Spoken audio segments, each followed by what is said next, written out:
Okay. Hello and welcome to the Zen Embodiment podcast with Laura Cleveland. I'm trying to say it right. Welcome. Thank you. You're very welcome. So glad to have you here. Um, so I wanted to talk to Laura today about her experience with Zen, and she's just about to head to Korinji to train with Mado Moshi. And I wanted to kind of just check in with her before she does and get a little bit of her story and get a little sense of what's driving her as a young person to go do this training right now. So, so Laura, you were born in Milan, right? Yeah, I was. My parents had both been working in Europe, maybe 5 and 10 years before, and then they met, and they had me there. My mom's a classical Baroque musician, and my father was helping digitize, I guess, the electrical companies there in Italy. And we lived there for the first 5 years of my life, and then we moved to the States. Yeah, yeah. Hi, Jean. I'm just going to say hi to your mom. Hi, Jean. Yeah. Okay. So then childhood was where? Childhood was in Northern California. Yeah, both my parents were what you would call seekers. They both, Yeah. from an early age. Their mid-20s, and they're also older. So both my parents are in their mid-70s. So they were kind of Right. all of this was kind of beginning to blossom and Yes. boom. They kind of were able to catch some of that. My mom was just saying that she got to see Shogim Trungpa when he would come to Los Angeles. And that, Cutting Through Spiritual Materialism for her was this kind of explosive book that defined the 70s.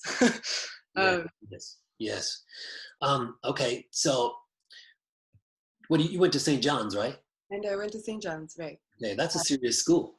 It was, and I had at that point kind of given up on public education. I realized that if I really wanted to do the kind of learning that I wanted, that was actually interesting to me and actually felt relevant to the kind of concerns of my life of like what's meaningful and what you should really do, that I'd have to do it by myself. And then I found the reading list for St. John's and I was like, oh, thank God I can do it with other people. Yeah. And was that in Maryland? That was in Maryland. Okay, cool. Okay. Cool. And I have to assume you met some amazing professors there. Incredible. Right. Yeah, I mean, I had the high pleasure and honor of being the assistant to Eva Brand, who's one of the most senior professors there and a brilliant philosopher and also an incredible human being, like really kind of down to earth and grounded and funny. So I got to work for her for almost 4 years. And then I also had the great benefit of, there was a professor named Robert Drucker, who happened to be my seminar tutor that year. Wow. And he was a student of Bernie Glassman's. Yeah. Okay. Cool. One summer we went and talked about the Oxfording pictures like every week, reading different translations. Yeah. Okay. And then we had a Dogen study group. Yeah. Where we translated it with a bunch of the college students who didn't know much about Zen. Cool. Right. Okay. So that's part of what my question here is. So that was sort of eye-opening for you about Zen. Right. Yes. Right. Because I had gone to Tassajara when I was 21. Okay. So that was before you finished school. Right. Okay. Right. Okay. So why did you go to Tassajara? Well, so I had just finished my sophomore year there. And there were a variety of things. I found Gil Franciel's Dharma talks online, and like just kind of in this mess of like having spent a year. That's the year that you study the Bible at St. John's. And after a year, and I wrote my thesis paper on Bach's St. Matthew Passion. So I just had, it was like a year of really getting into the suffering of Jesus and wondering, how do we create so much harm to one another? Kind of, and just seeing, the kind of brokenness of the world in a certain way.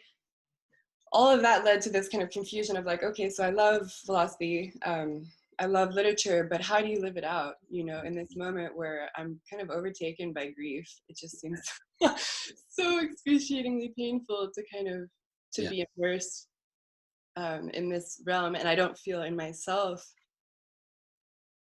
I don't know how to meet it. Somehow, a friend of mine told me that Tassajara existed, and I found it and I applied and I went. Yeah. So would you say that would be something like the Great Doubt? Would you say that that was your version of the Great Doubt? I think I had mine a lot earlier. I mean, and you know, there's different instances of it, but Yeah. yeah, I think as a teenager, I was very confused about like what was actually of value. You Yeah. know, it seemed to me like so many models of life were, Yeah. I don't know, they just didn't look satisfying to me, and the people who were living them out didn't always seem honest with themselves about, you know, how satisfied they were. Yeah. Yeah. And I kind of had this feeling of like, if I want to live a deep life, if I feel like there's a way of living, a way of interacting and relating to the world that actually touches it, you know, I'm gonna have to do it on my own because I'm not finding. Yeah. Yeah. Yeah. Except then maybe finding a place to go and train and do that. Right. Right. Right. For me, that then was like finding, it was like, oh, there's a practice that you do with this Yes. community of people who are all kind of open and exploring that for themselves. Yes. Yes. And okay. And so, what was Tassajara like for you? Oh, it was beautiful. Yeah, it was funny. I was looking back, and I think while I was there, I didn't realize how powerful zazen was. Yeah. You know, because I just been given some instruction. Oh, you're frozen. Oh, there. You're good. I think you're good now. Okay. I'd been given kind of minimal instruction. It was just kind of like sit, let go of any ideas you have of doing anything. Yeah. You know, just see what happens. And it was, I don't know, somehow like looking back, like the experience of reality that I began to access just by having that um, early morning and late afternoon meditation, and the way that that kind of just began to bleed into the rest of life, you know, where even like Yeah. making hummus for days on end, which is what I did, you Mhm. know, perfecting guacamole. Yeah. Yeah. Uh, Yeah. even though that was all, you know, that was really the content of my summer, and then I made some good friends too. Yeah. All of it just became kind of magnificent, Yeah. you know. It began to. It was like this is worthwhile in itself, you know, just to be alive and to get to be this way with other people and to get to yeah, kind of sink into that and get to. And I spent a lot of time in the woods as well, Yeah. out in the Ventana wilderness. Right. Right. And you connected with teachers there, and that was a wonderful experience. Yeah, I mean, less so. They kind of come through during the summer, you know. So Right. Right. it's funny. I ended up being the incense bearer for the teacher Jiryu Richmond Byler, who I'm deeply, deeply grateful to. Wow. Um, and then, you know, years later, you know, I think 8 years later, I was his assistant at Green Gulch, you know, so I was always carrying the incense for him. Yeah. Okay. Okay. So let's keep going. So Yeah. went back to school. Went back to school. I told the Tanta, I was like, I want to stay and I want to do this for the rest of my life. And he said, why don't you go get your degree? You Wow. know, Wow. Cool. Cool. Cool. Cool. Who was that? at the time it was Greg Fain. Yeah. Okay. Cool. Cool. So we went Went back back. to school, finished up, and then you ended up at Green Gulch. What happened in between that? Yeah, it was actually a pretty brief amount of time. I worked for a year in Annapolis for the professor, Dr. Brand, and waitressing, you know, kind of learning how to how to make a life. And then I was in a relationship, and it kind of, yeah, just kind of disintegrated Yeah. pretty Yeah. painfully, you know, just Right. really. You Yeah. know, it's interesting. He's now into Zen. He's more into Korean Zen, but I'm like, well, at least he got Zen out of it, you know. Right. Uh, Right. yeah. So, and then I went back home to Nevada City, and kind of regrouped. And while I was there, I started sitting with a satellite sangha of John Terrence. Uh, Okay. Yeah, cool. kind of like go on. That's not the Ring of Bone, is it? No, it's funny. I would have gone to Ring of Bone, but this sangha was literally down, like it was literally like down the driveway from me. I was Yeah. like, that's too close, you know. Yeah. Cool. Wow. Wow. Yeah. Right. And okay, so how did that develop for you? Where did that lead? What was it about it that kept hooking you and making you want to go deeper into it? Right. I mean, it's weird. A lot of things in my life, I had kind of explicit intentions, you know, like St. John's was like, I need to do this. Yeah. But with Zen, like I look back and I'm like, I don't know why I'm waking up at 5 o'clock in the morning on a Saturday during school, you know, to go sit a zazen kai. I don't actually like, Yeah. Yeah. there's a way in which it felt compelled. It was just like this, I need to do this. I'm going to do this. I know that and a sense that it was like everything that I loved in a way because of Zen, like whatever it was that Zen was at the heart. Yeah. But I didn't know, I didn't know. Yeah. Yeah. So it right. It touched something in you which kind of drew you along and hooked you somehow. Right. Right. Right. Right. Okay. So okay, you went and lived at Green Gulch. Yeah. Okay. Yeah. So I was in Nevada City and then, you know, for maybe 8 months. And then I moved to Green Gulch. Yeah. To Yeah. do a practice period. Yeah. And you were the is that right, guest housekeeper or something? What were you? Sorry. Well, my first 8 months at Green Gulch, I worked in the kitchen and then I worked on the farm, which is an amazing experience. It was when I returned, I was the guest house manager. Yeah. Yeah. Yeah. Okay. Okay. All right. And you left there, and now you are going to go train with Mado Moore. Oh no, oh not quite. Keep going. Tell me about it. Keep going. Keep going with your story, please. Yes, I was at Green Gulch for about 8 months, and I only meant to really be there for 2, just for the practice period. My next boyfriend was graduating from school, and we were going to go woof in Germany and translate Hegel and Aristotle. And I said, well, I have this credit. Let me do this thing because I feel, yeah, something in me is being drawn, and I don't want to go without doing that. Yeah. And then a month in, I called him and I said, you know, I'm so sorry. Yeah. I'm really sorry. Yeah. But I need to do this, you know. Yes. So I kind of stayed on for the summer, worked on the farm, and then I moved to Tassajara. Right. Right. So you then you moved to Tassajara, and how long were you there? I was there for about 2 and almost a half years. Right. Awesome. And so can you tell me about that, your experience there? Gladly, yeah. Okay. Yeah, it's an incredible place to practice. Yeah, I mean, there's something even just physically about the land that just feels like it's working on a really deep level, and kind of intensifies everything. You know, when everything feels kind of like dark and narrow and really intense, it really feels that way. But also sometimes it just feels so light and so clean, like so simple and so immediate. I was listening to Genryo's, you know, Genryo's interview with you, and he said something that struck me. It was like living so directly in relationship with nature, you know? Right. Where like, you know, which bushes are going to start blossoming when spring comes, you know, and you know, Right. you know, you can watch the constellations kind of move across the night sky throughout the year. Right. It's out there. What? Sahara's out there. It's out out. It's really out there. Yeah. And it's kind of, you know, limited heat, but you're really cold or really hot a lot of the time. Right. Right. Wow. And okay. And so you stayed there a while. You actually got ordained, right? No, actually, it was interesting. No, I'm sorry.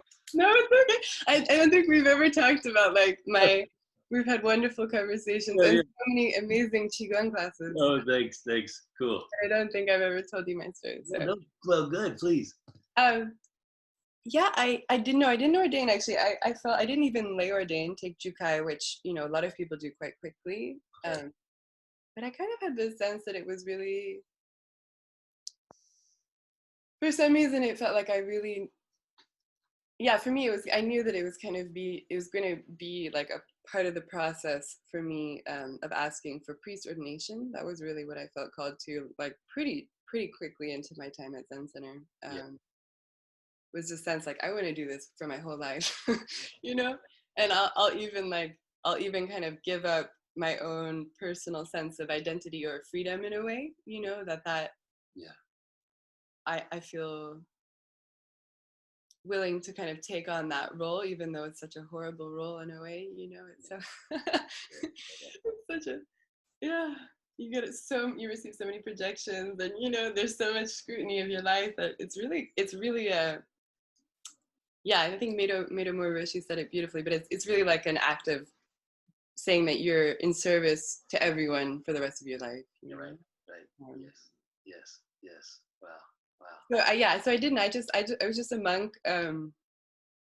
Yeah, not even ordained, lay ordained for my time there. And then by the end of my 2.5 years, you know, which was 5 practice periods there, I began to feel like I really needed a teacher, you know, and I really needed a teacher if I was to ordain. But I felt like I'm doing so much long sitting, you know, and such interesting and deep experiences are arising, but I don't quite know how to how to work with them. So there wasn't really a right at that point for you a core teacher at Tassajara. Okay, I get it. Okay, sorry, I get it. All right. Because they kind of come and go too. Although there is an incredible woman, I would give her a shout out, but Leslie James, again, who I'm so grateful to. She's kind of the lay teacher who's lived there for decades. Wow. Okay. Minimize her time. I lost you a little bit. Oh, okay. Let's try again. Keep going. Am I good? Okay. Yeah. Okay. So, and then keeping going. Oh, okay, so yeah, so about 2.5 years, and then I went to Green Gulch, you know, and with the explicit intention to ask a teacher there to ordain with him, and yeah, it was kind of I think I had some questions kind of bubbling up in me, you know, at Tassajara. You know, I mean, a lot of them were like, what is zazen? You know, and how, especially when the kind of orientation is so much kind of releasing and relaxing and surrendering, how do you not just let your karma then take over? Like, so I might give up intentional control, but then, you know, it seems like there's a lot of habits and kind of automatic, you know, thought patterns or automatic emotional patterns that really quickly can kind of fill that space up. And then I'm just living totally unconsciously, you know, we're totally at their whims rather than actually having space for something deeper to move through me. And I felt, and for me, that felt like I needed to bring more energy and more structure to my zazen. Like I needed to have more suppleness or aliveness. And I wasn't really getting instruction or much. Sometimes I even felt like that question was kind of dismissed. So there was that aspect, and then the aspect of like, well, what's the long-term training possible here? Which I guess there were some questions about, like, kind of similar actually. It's basically the same question as zazen practice, but like, how to have like a cohesive communal intention about how we're going to practice together, and that strong sense of like Zen practice is really what we're here for. So these things kind of they were kind of unanswered, and then they kind of began to burn, you know, as I began to imagine like, well, this is the rest of my life, you know.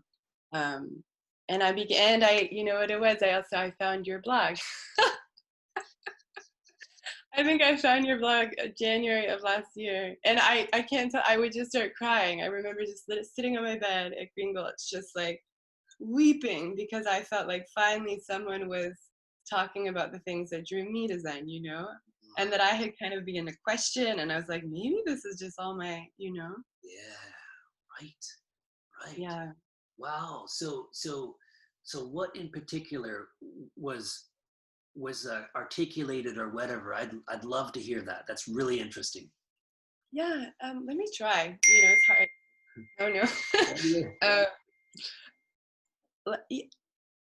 I mean, for me, it was kind of it's incredible your descriptions of like the energy movement and dynamics that occur during zazen, and the kind of psychological and spiritual orientations that result. You know, like how do you live your life with like the spirit of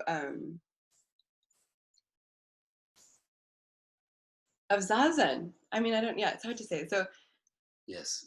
but I mean, for me, it just felt like, yeah, I was getting so little instruction about how to work with energy. And I was really, I think I've always had kind of Yes. um, a, a tendency towards that kind of more subtle experience and a confusion sometimes of like, you're sitting for Yeah. 7 days straight and suddenly you're having like strong, strong energetic experiences. And it's really the content of your life. It's really like, Wow. and there's no way to talk about it. So I felt like Yeah. it's hard to say. You do it so beautifully, but for me, it was like you found a language and a way to relate to it that I And it kind of gives you right, permission to, you know, the elephant in the room, you know, right, right? And how can you start to move against that and let it move you, and learn how to dialogue with that, right? This sort of internal process. And how can I, um, often we have this chaos going on, right? And we don't know what's going on. We can't feel it. And and so we get kind of stuck in that. But if you begin to then have this internal kind of language, internal sophistication, then you're able to, okay, this is moving through me. I can let this move through me, or move, right, right? And right, instead of it being like, I always, my analogy is always that we're like walking against the current, you know, right, there's the current and here we go. I'm going this way against it, right? right, and kind of resisting reality. You know, kind of like really embracing, or yeah, or yeah, yeah. I Love. think for and how to find that not just like yeah, not just in seated meditation, you know, but with your whole life. Yeah, yeah. It Love. took me that Love it. So yeah. So how do we meet our experience and explore it and melt with it and become our experience? Right. right. Right.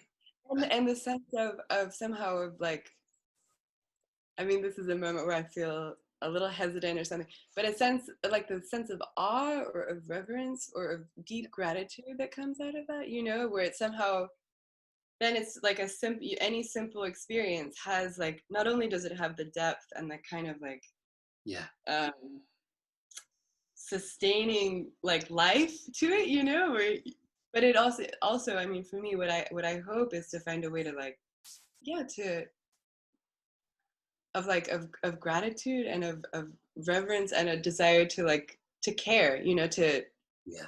care for the world. I think that's Yeah. Yeah. Yeah.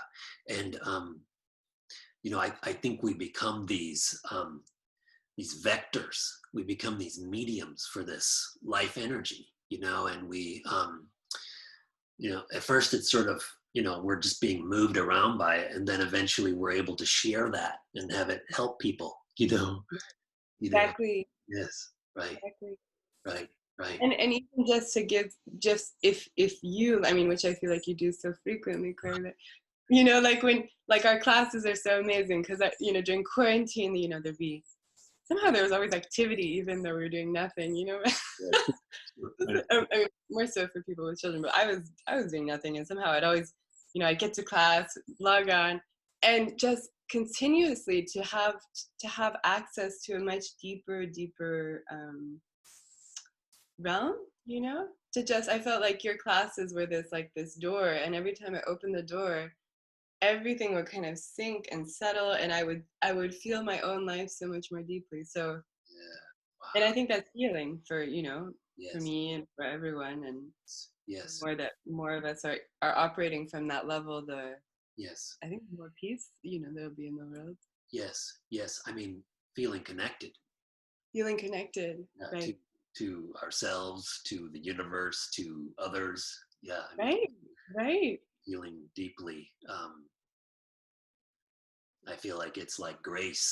It's like feeling, right, yes. So in that wholesale wholesale experience of life, right? right, Connected with the source, right? Rather than even a name for it, right? So right. that's part of what I love about Zen is it gives you this direct access to this universal connection, and then we can go and we can share that in a myriad ways. Um, but yeah, my classes have been such a joy. Thank you so much for being there. Yeah. I mean, I thought, yes, Soke said it so beautifully, like they're changing my life, that was the feeling. And to do it during that time period that was so, Yeah, yeah, yeah, yeah, so intense. yeah. Okay. Yeah, what else? Let's hear it. Okay, so I guess maybe just I like this, the kind of weaving in and out. It's kind of the way I work too. But yes, I was at Green Gulch. I found your blog. I think my friends must have been so tired of me saying the Zen embodiment blog. I was telling everyone, I was like, you have to read this, like this is what I thought we were doing, this is what, and I got kind of, yeah, I got confused. I was really, and I was beginning to despair, and I was beginning actually to feel very distant from my own practice. It was so strange. Yeah, Um, yeah, after 4 years or 3 years at Zen Center, kind of more senior. I know the forms. yes. I can mostly go throughout the day without making a, horrible mistake. Kind of know how everything's working. And kind of feeling yeah, felt stuck to me. And it had to do with these questions. Um, Where do you yeah, think where do you think what? like Tanden is in that conversation? An enormous part. Yeah. Yeah, yeah, I think that's, yeah, because those were like, it's interesting. I think you said this too, playing the Makugyo, but also, yeah, playing the Makugyo, playing the Enmei or something, and learning how to accelerate in a way where you're listening to the Sangha, you're riding the wave of the Sangha so that you don't hurry anyone, but you're also moving forward.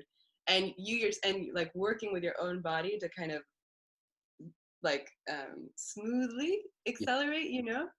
and not go too fast, too quick, or not too, And it just seemed like pretty often that off, like the only way I could really sink in as a Makugyo player was if something in my heart just like opened, Yeah. and I felt this incredible power and heat there. Just Yes. like that was the real place for me to have the energy to Yes. really play the Makugyo. Yeah. Yeah. Um, so yeah, there's only that, but also, I mean, just during sessions, working sometimes, but it felt so haphazard. That was the thing for me. Yeah. I had read von Durkheim's book Yeah. early in my time at Green Gulch, and again, I had that like, oh, this is what I was, Yeah. even though he was a Nazi, and that's very You're right. confusing. Yeah, one of the things I would, yeah, it's hard to parse with Zen sometimes, but I found it just so powerful, and I felt like that was really, that kind of embodied energetic orientation was really what I found myself continually drawn to. But Yes. we didn't really talk about it in those terms. Right. Right.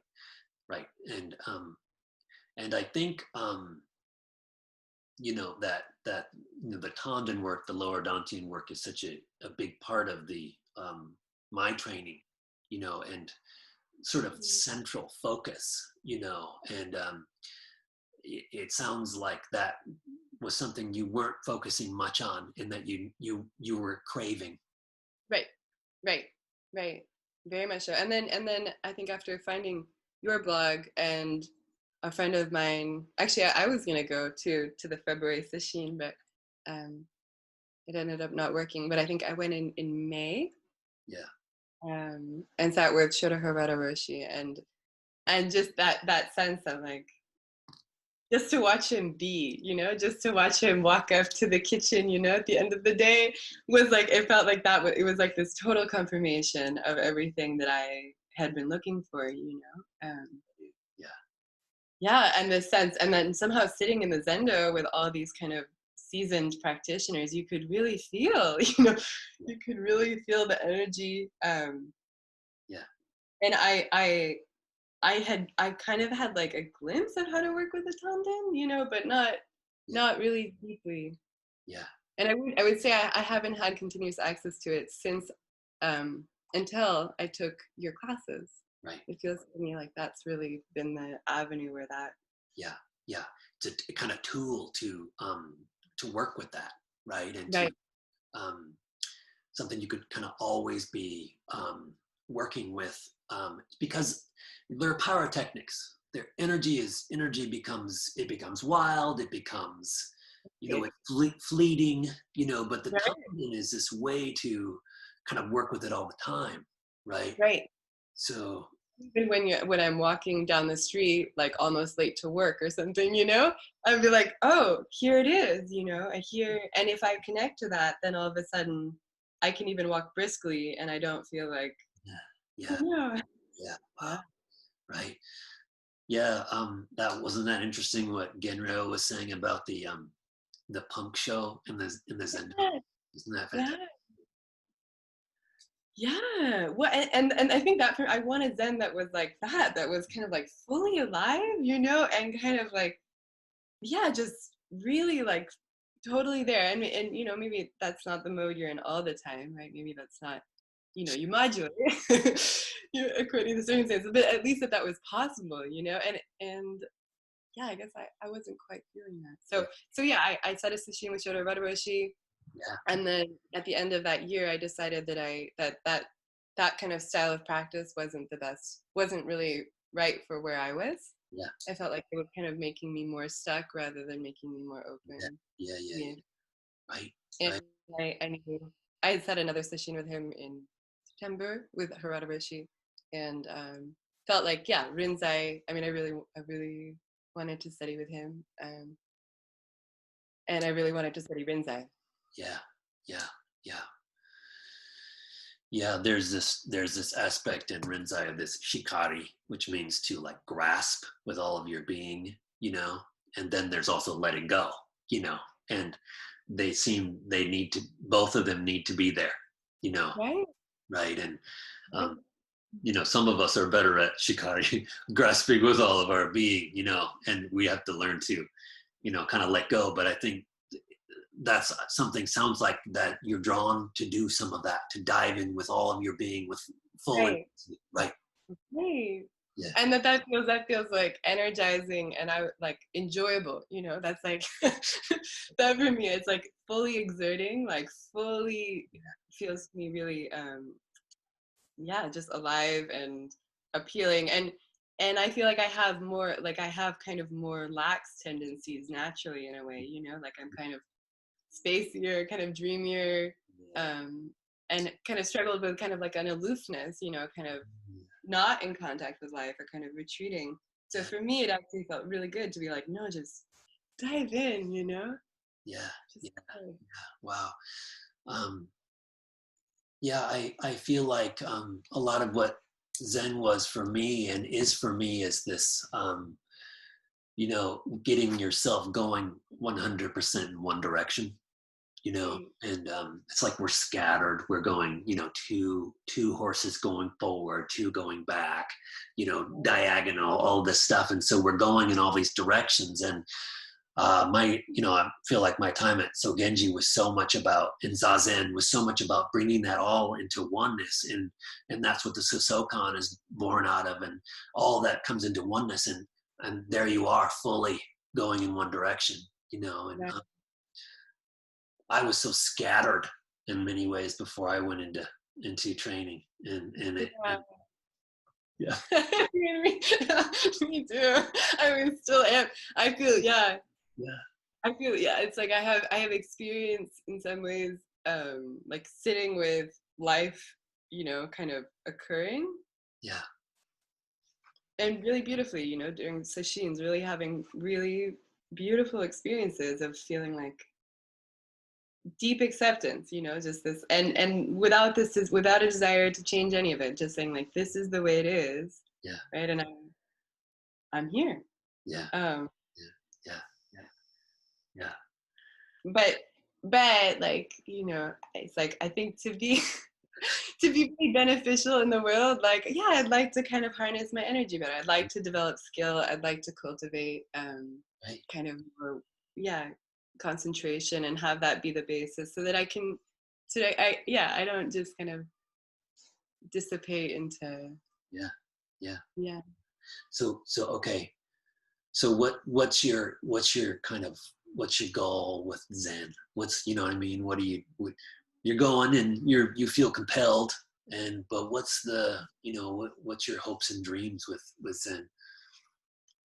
Um, um, I feel like this is the thing that is like, it feels like so presumptuous to even say in a way, you know, or I don't know. I have such a um I mean, yeah, I want to wake up to my true nature. I want to learn how to rest in that and live out of that, you know, and to have every Yeah. action kind of manifesting that, or at least like on the road to manifesting that, you know.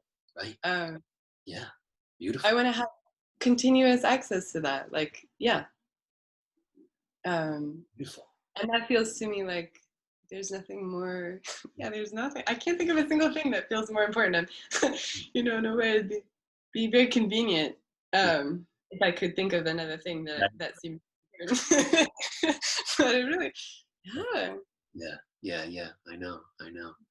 I know it can be like, you know, life is sort of there, but how can we can't really reach it, you know, right, until we've right, really connected and really met this source and really live from it, you know. right, Kind of my experience, you know, before my time, before Japan, was that I felt like I really couldn't engage with my life.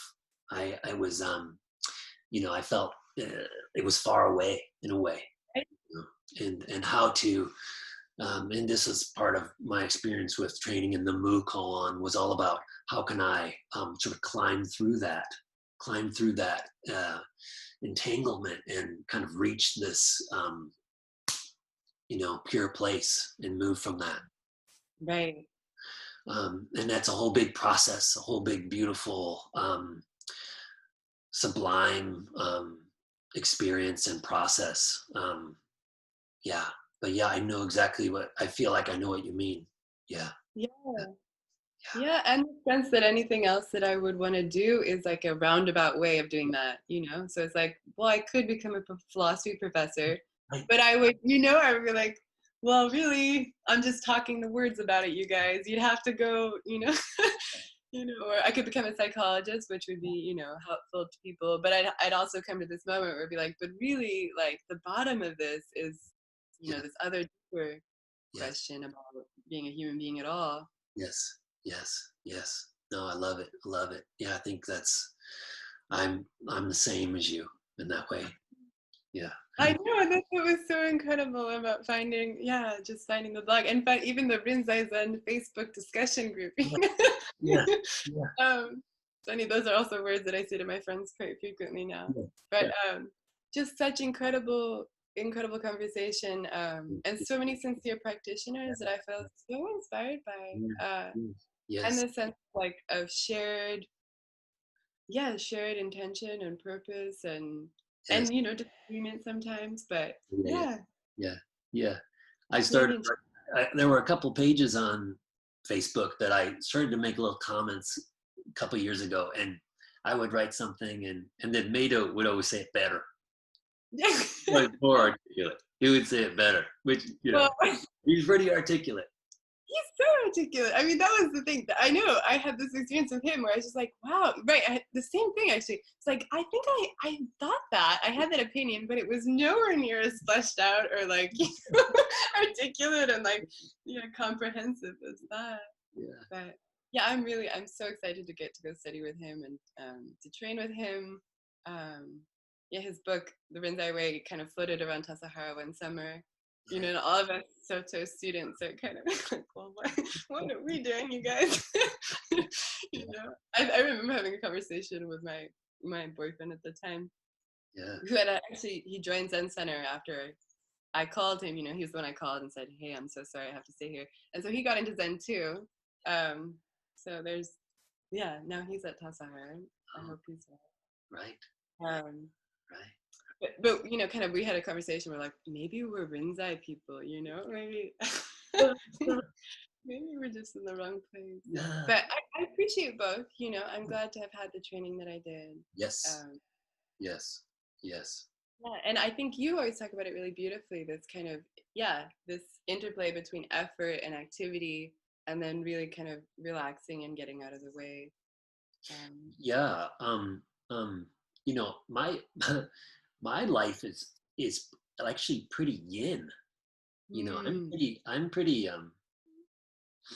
I mean, I think I really came to the training, and the whole yang or efforting aspect that Rinzai really has very strong. Right? That, I mean, I was like the most intense, and then the Roshi was just, 200% more intense than me, and so that was wonderful for me because I needed someone more intense so that I could bang against the wall and nothing would happen, Right. So for me, I really needed that incredible intensity to bounce off of. But actually, through my experiences, I became much more of this. I'm receiving. I'm more in this open place than, and so of course we have both. But and maybe I just evened out. You know what I mean? But Right. but that very interesting. Yeah. Yeah. Well, and I like when you say what you say about the Zhenzhuang and the non-directed movement, that it's so helpful to kind of build that energy first, Yes. really get it centered, and then to kind of let it move. I felt like I was like, I feel like I actually need to concentrate that energy before I can just sit shikantaza, otherwise I kind of wonder what I'm doing. Yes. Yes. And not to babble on too much about this for me, but just this idea of, when you sit down there, we have no idea what's going on. What's everyone doing? And for me, when I started to do these body practices, some of this internal momentum began to happen. And then when I would sit to do the zazen, there was all this stuff that was happening. This momentum was there. And so whereas before when I sat, it was like a pressure cooker. Things weren't moving, right? And so then when I sat down after doing these body practices, so much was happening. I thought, oh, that's what everyone's doing. They're involved in this whole process. While I was there at first efforting and breathing hard, like you first learn Susokan and you're like making a bunch of noise, and eventually, oh, they're engaging in this really subtle, powerful process. And so the body practices, they really were a gateway for me to be able to feel and engage with and explore this kind of energetic momentum. Right. Which is so rich. Then all of a sudden you're like, I mean, I don't need much more fancy, It's like just watching that and letting it move and kind of, feeling it interact with whatever else is happening is so powerful and interesting that Yes. my thoughts aren't that really compelling anymore. Yeah. The thoughts become less powerful, right? And then this whole process starts to happen. And then it, like you say, it comes out into your life, and then you're meeting everything with this energy and relating with everything that you meet through this energy. And that becomes a whole dialogue that you get to explore further and further.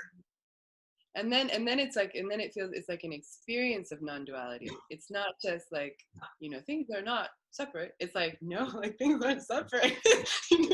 Like there's all of this, kind of interplay and dynamic, and to learn how to live. And I do feel like that living in alignment with that. I mean, it's tricky. It's an interesting question why, Zen masters have, become kamikaze pilots or something, or or all of the kind of abuse that we've seen in the Buddhist community.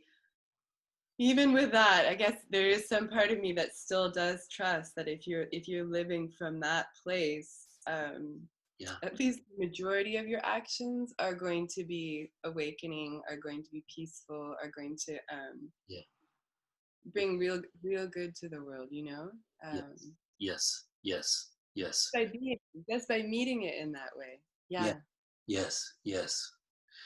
Right. And you know, I living with a Roshi for, you know, several years. You see that um, they're very extreme in many ways, and they're very, you know, their life is very narrow, and they know about one thing Mm, so deeply, and yeah.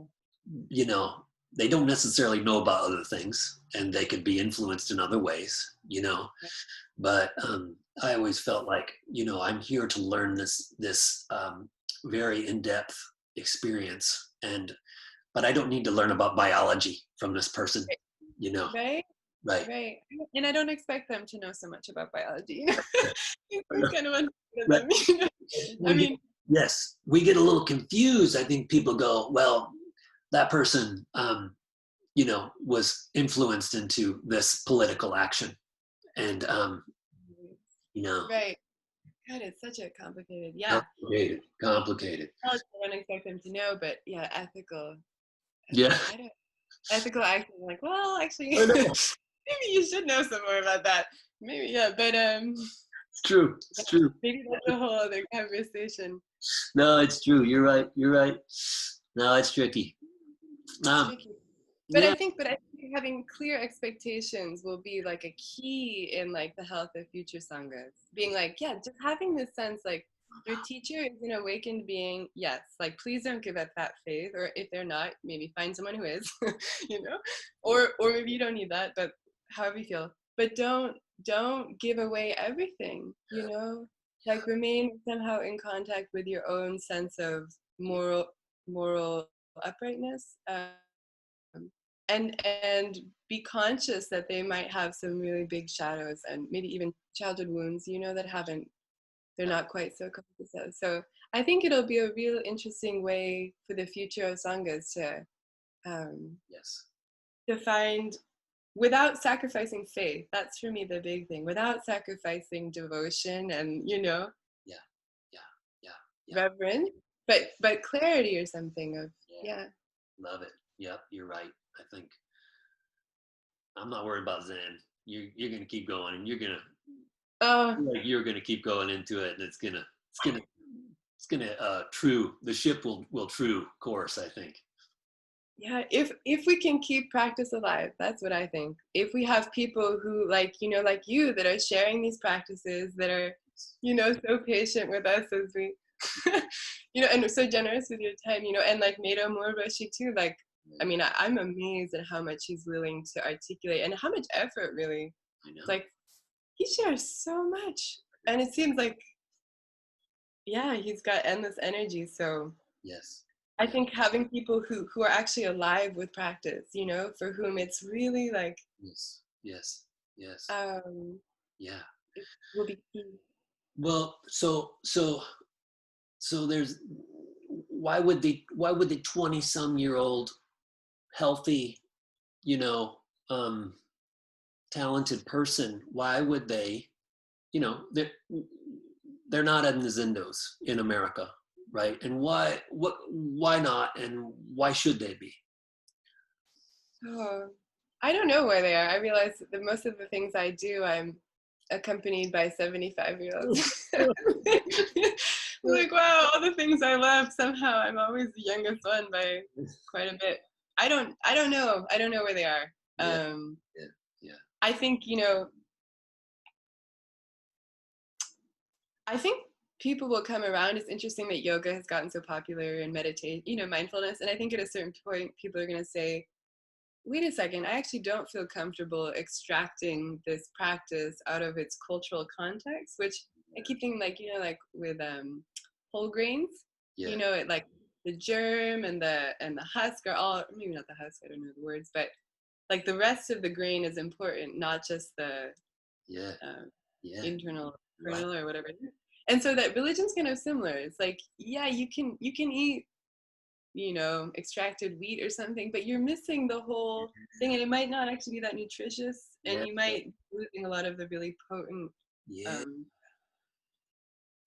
potent and nourishing aspects of it. So I feel like people are going to start wanting traditions, Yeah. and traditional practices with lineages and ancestry. Yes. Yeah. Yeah. Love it for sure. I think you're right. Um, what else you want to talk about? What else you want to say? I guess, I mean, maybe this is the second part of your question. I'm kind of confused, like, yeah, for me, I remember I was taking the bus to go to Tahoma, and it's kind of, we had to take like 2 buses and ferry. It was a whole, I think so, a whole thing. But I remember just sitting in the parking lot and just crying, just saying like, what? Like, why is it that no one's talking about what the point of life is? Like, what is the point, And not in like a, nothing is good and, some, not like that. Just like, what are we doing here, and why and how do we actually live in a way that most deeply takes that into account? Like, Yeah. I don't want to just be another worker that gives my lifeblood to some big corporation, Yeah. and kind of eases any questions or despair with another nice dress or something, or Yeah. I mean, even art, like I really love art of all kinds, but I was like, I don't want to just be a consumer of art. Like, Yeah. I want to make art, Yeah. and for me to make art, I feel like I have to be tapped in. Like, what I really want, I have to be tapped Yes. for me Right. to make the kind of art that I would actually want to make. Yes. Exactly. Yes. Yes. Otherwise, it just feels like we're just consuming and just working, and no one's clear about why we're doing anything. And, even deep relationships seem questionable sometimes, or difficult, so difficult. Um, so yeah, for me, it's like I would love to have more of a public conversation, of like what is like a good human life, like what are we here to do? How do we be most fully human? How do we? And Yes. I think young people, what's the purpose? I think young people are starving for that, and they're so hungry, and they don't even know that that's what they're hungry for. Yes. You know, Yes. I think it's been so long since there's been public acknowledgement that just living in a capitalist society and fulfilling its demands is not that satisfying. Like internally, spiritually, it's like it's Yeah. missing something so vast. Yes. Yes. Yes. Um, let's see here. Do you think it requires some kind of experience or problem to hit a wall in yourself that makes you make that leap? Because I think that most people, they feel out of touch, but it's not urgent enough for them to really get Mm. on that bus to Tahoma, or Mm. I think often that great doubt, it has to, often I think it has to be pretty urgent for people to take the leap, you know. For me, I went to Sogenji after 9/11. Right. So I mean, you know, I was just a, total problem. So I needed it, but it helped me, Right. Oh, Right. I mean, I feel like this quarantine, this whole COVID has been this kind of like, well, Laura, what's really important in your life? Like really, what do you want? And kind of, all right, let's do it.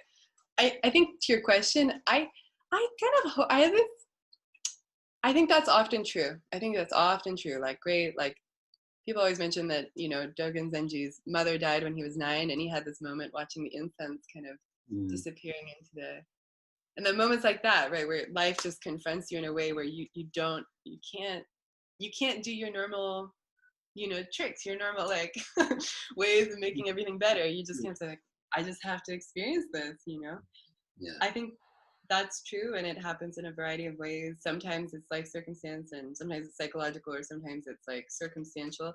I guess I also have this hope though that, like, because in my childhood I was thinking as I was preparing or was thinking about this conversation, like remembering as a child sitting in this field, like on this rock, you know, kind of late afternoon, and this sense of wide open peace, you know, that had like the way I related to time felt notably different. It didn't feel, you know, I wasn't thinking, I don't know, just I was just totally there in the present, you know, Yeah. and felt so broad. And I think there's a way of encouraging that. I think we have glimpses of this all the time in our lives. I think everyone does, you know. Yeah. And bringing people's attention to those kinds of moments, to say like that moment in the kitchen you had, you know, a few days ago where you just felt this, like let's as a you know, as a society kind of focus on those moments. Like how do we live with that? Yeah. Not because we're trying to get away from something or fix something or solve some problem, but even because that's where we feel our lives most deeply. That's where we feel. So I think there would be a way of encouraging and supporting people to follow through that. Yeah. I wonder. That's a question. Yeah.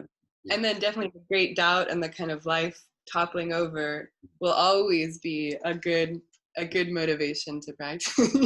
It becomes very clear. You don't really have another option. Yes. I know. I think with my blog, you know, and with my classes, you know, my goal is to try to get people to become fascinated with their experience. Right. And because in doing that, you know, in meeting reality, it begins to open for you, you know, and if we can get people, if I can help someone to become fascinated with their experience, then they'll begin to open, you know, and I think through that, these gifts come and compassion begins. All these things start to just unravel as we really engage with, I think in a really creative, honest, fascinating way with what we're doing all the time, you know. So I love what you're saying. We got to create a culture of that. Right. And yeah. Love it. Well, you're contributing so much.